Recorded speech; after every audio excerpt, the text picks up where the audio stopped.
Israel Iran സംഘർഷത്തിൽ നേരിട്ട് ഭാഗമാകുന്നതിൽ തീരുമാനം 2 ആഴ്ചയ്ക്കുള്ളിലെന്ന് അമേരിക്ക.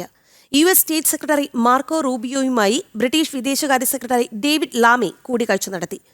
തുടർ ചർച്ചകൾക്ക് അതുവരെ സാധ്യത ഉണ്ട് എന്നും US അറിയിച്ചു. ഇറാന്റെ ആണവ സംവിധാനങ്ങൾ തകർക്കാൻ ഇസ്രയേലിന് ആകുമെന്നും ബെഞ്ചമിൻ നെതന്യാഹു പ്രതികരിച്ചിട്ടുണ്ട്. അതേസമയം ഫ്രാൻസ്, ജർമ്മനി, UK എന്നീ രാജ്യങ്ങളുമായി ഇറാൻ വിദേശകാര്യമന്ത്രി കൂടിക്കാഴ്ച നടത്തും. ഇറാൻ IRGC ഇന്റലിജൻസ് മേധാവിയെ നിയമിച്ചു. ഇറാന് ചൈനയുടെ രഹസ്യ സഹായം ലഭിച്ചതായി റിപ്പോർട്ടുകളും ഉണ്ട്. വിവരങ്ങളുമായി ഐസൺ ജോസ് ഉണ്ട്. ഐസൺ, 3 ദിവസമായി തുടരുന്ന സംഘർഷമാണ്. ഇസ്രയേൽ ഇറാനെ തകർക്കാൻ മറ്റാരുടെയും സഹായം ആവശ്യമില്ല എന്നും പറയുന്നു. എന്നാൽ അമേരിക്ക ഞങ്ങൾ മുന്നിട്ടിറങ്ങുമെന്ന് ആവർത്തിക്കുന്നുണ്ട്. എന്താണ് വിശദാംശം? തീർച്ചയായും ഈ അമേരിക്കയുടെ നടപടി ഏത് രീതിയിലായിരിക്കും ഉണ്ടാവുക എന്നത് സംബന്ധിച്ച് ഒരു കൃത്യത ഇതുവരെ ലഭ്യമായിട്ടില്ല എന്നതാണ് വസ്തുത. ഇറാനുമായുള്ള യുദ്ധത്തിൽ ഇസ്രായേലിനെ നേരിട്ട് പിന്തുണയ്ക്കുമോ അതോ ഇസ്രായേലിന്റെ പ്രതിരോധ സംവിധാനമായി നിലനിൽക്കുമോ എന്ന രീതിയിലുള്ള 2 സാധ്യതകളാണ് നിലവിൽ സൈനിക നടപടിയുമായി ബന്ധപ്പെട്ട് അമേരിക്കയുടെ ഭാഗത്തു നിന്നുണ്ടാകുന്നത്. ഇക്കാര്യത്തിൽ ഒരു അന്തിമ തീരുമാനം 2 ആഴ്ചയ്ക്കകം ഉണ്ടാകുമെന്ന ഒരു മുന്നറിയിപ്പ് ഇപ്പോൾ ട്രംപിന്റെ ഭാഗത്തു നിന്നുണ്ടായിരിക്കുന്നു. താങ്കളുടെ കോൾ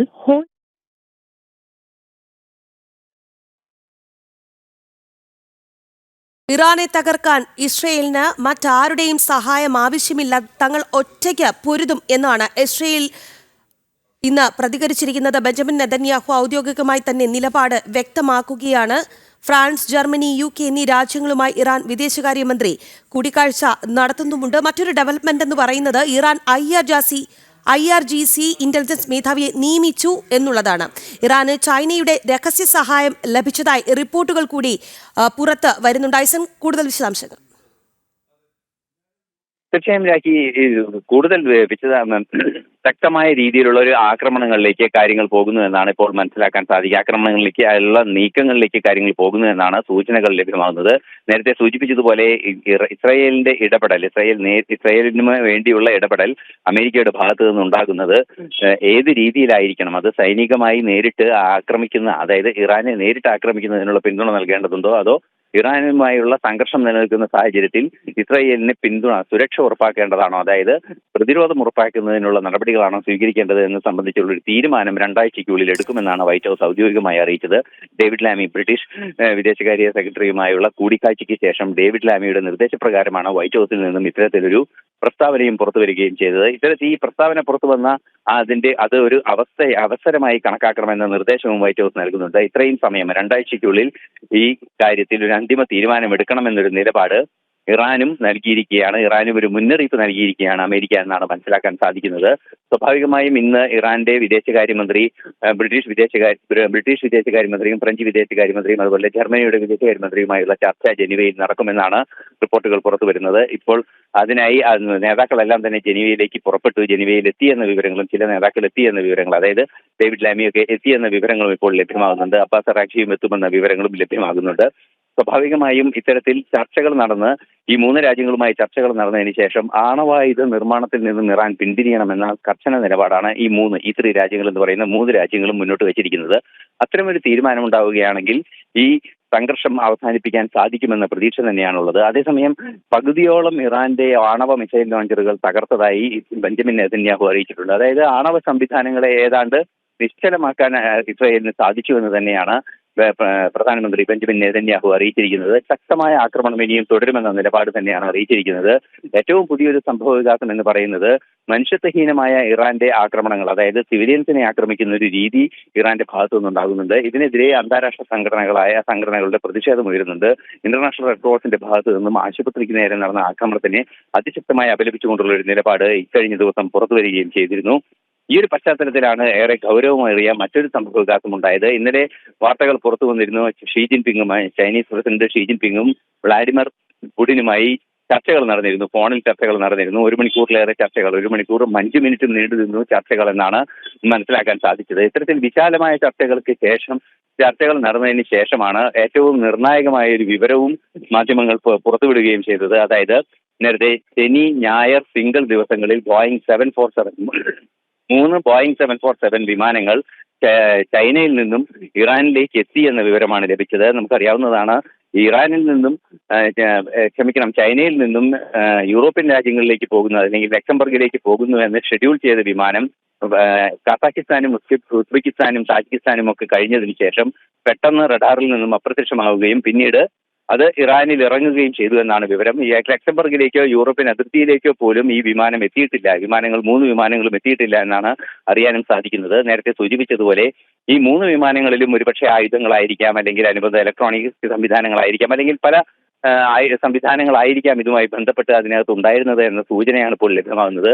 ഈ വിമാനങ്ങൾ പറന്നതായി ഒരു സ്ഥിരീകരണം ലഭിക്കുന്നുണ്ട്. പക്ഷേ വൻതോതിലുള്ള ഒരു ആയുധ ശേഖരം ഇറാനിൽ എത്തിക്കാൻ സാധ്യമാകുന്ന ഒരവസ്ഥ ഇല്ല എന്നതുകൊണ്ട് തന്നെ ഈ എത്തിയ ആയുധങ്ങളെല്ലാം തന്നെ ഇറാൻ പ്രയോജനപ്പെടുത്തിയോ എന്ന് സംബന്ധിച്ചൊന്നും വിശദീകരണം ലഭ്യമായിട്ടില്ല. പക്ഷേ 3 വിമാനങ്ങൾ പറന്നു ഇറാന്റെ അതിർത്തിയിൽ നിന്നും അത് അപ്രത്യക്ഷമായി റഡാറിൽ നിന്ന് എന്ന വിവരങ്ങൾ കൃത്യമായി അന്താരാഷ്ട്ര ഏജൻസികളെല്ലാം തന്നെ റിപ്പോർട്ട് ചെയ്യുകയും ചെയ്യുന്നുണ്ട്.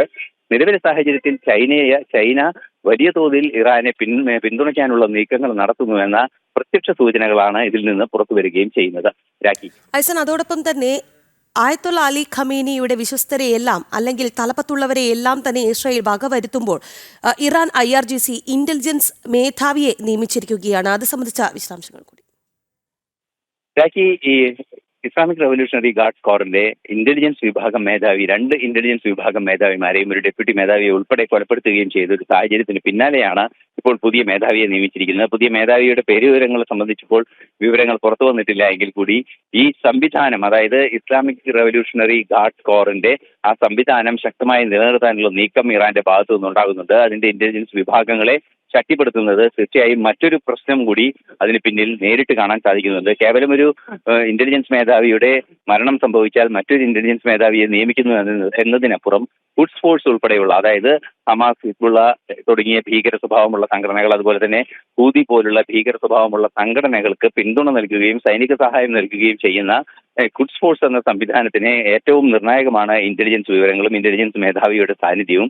അതുകൊണ്ട് തന്നെ ഇത്തരത്തിലുള്ള നീക്കങ്ങൾ നടക്കാനുള്ള സാധ്യത തള്ളിക്കളയാനാവില്ല എന്ന ഒരു യാഥാർത്ഥ്യം കൂടി നിലനിൽക്കുന്നുണ്ട്. ഇതിനിടയിലാണ് നമുക്കറിയാവുന്നതാണ് ഇക്കഴിഞ്ഞ ദിവസം ശക്തമായ ആക്രമണം ഹിസ്ബുള്ളയ്ക്ക് നേരെ നടക്കുകയും ചെയ്തിരുന്നു. ഹിസ്ബുള്ളയുടെ ഒരു കമാൻഡറെ കൊലപ്പെടുത്തുകയും ചെയ്തിരുന്നു. നേരത്തെ ഹിസ്ബുള്ള ഇക്കാര്യത്തിൽ ഇടപെടില്ല, അതായത് ഇറാനുമായുള്ള ഇസ്രായേൽ സംഘർഷത്തിൽ ഇടപെടില്ല എന്നാണ് നേരത്തെ അറിയിച്ചിരുന്നതെങ്കിൽ പെട്ടെന്ന് ഒരു സാഹചര്യത്തിൽ ഈ ഹിസ്ബുള്ളയ്ക്ക് നേരെ ആക്രമണം നടത്തുന്ന ഒരു അവസ്ഥ ഉണ്ടാവുകയും അമേരിക്കയുടെ സിറിയയിലെ പ്രതിനിധി കൃത്യമായ മുന്നറിയിപ്പ് ഹിസ്ബുള്ളയ്ക്ക് നൽകുകയും ചെയ്തൊരു സംഭവം ഇന്നലെ ഉണ്ടായിരുന്നു. അതായത് മുന്നറിയിപ്പ് നൽകിയത് ഈ വിഷയത്തിൽ ഇടപെടാതിരിക്കുന്നതാണ് ഹിസ്ബുള്ളയെ സംബന്ധിച്ചിടത്തോളം നല്ലത് എന്ന് കൃത്യമായ മുന്നറിയിപ്പും നൽകുകയും ചെയ്തിരുന്നു. ഈ മുന്നറിയിപ്പിന്റെ കൂടി പശ്ചാത്തലത്തിൽ ഈ കൊലപാതകത്തെ, അതായത് ഹിസ്ബുള്ള നേതാവിനെ വധിച്ചതിനെ നിരീക്ഷിക്കേണ്ടതുണ്ട്. തീർച്ചയായും ഹിസ്ബുള്ള വീണ്ടും ഈ ഖമേനിയെ കൊലപ്പെടുത്താനുള്ള നീക്കം കൃത്യമായും ഇസ്രായേലിന്റെ ഭാഗത്തു നിന്നുണ്ടായപ്പോൾ ഹിസ്ബുള്ള വീണ്ടും ഇസ്രായേലിനെതിരെ തിരിയുകയും ആക്രമണത്തിന് മുതിരുകയും ചെയ്തു എന്ന സൂചനകളും പുറത്തു വരുന്നുണ്ട്. ഇത്തരത്തിലുള്ള സംഭവവികാസങ്ങൾ, ഹൂതി ഭീകരരുടെ നിലപാടുകൾ പുറത്തു വന്നിരുന്നു.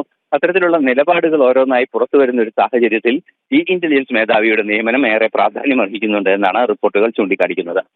അതുപോലെ തന്നെ നിലനിൽപ്പിന്റെ ആക്രമണമാണ് ഞങ്ങളിപ്പോൾ നടത്തുന്നത് എന്ന് ഇസ്രായേൽ പ്രഖ്യാപിച്ചുകൊണ്ട് നടത്തുന്ന ആക്രമണമാണ്.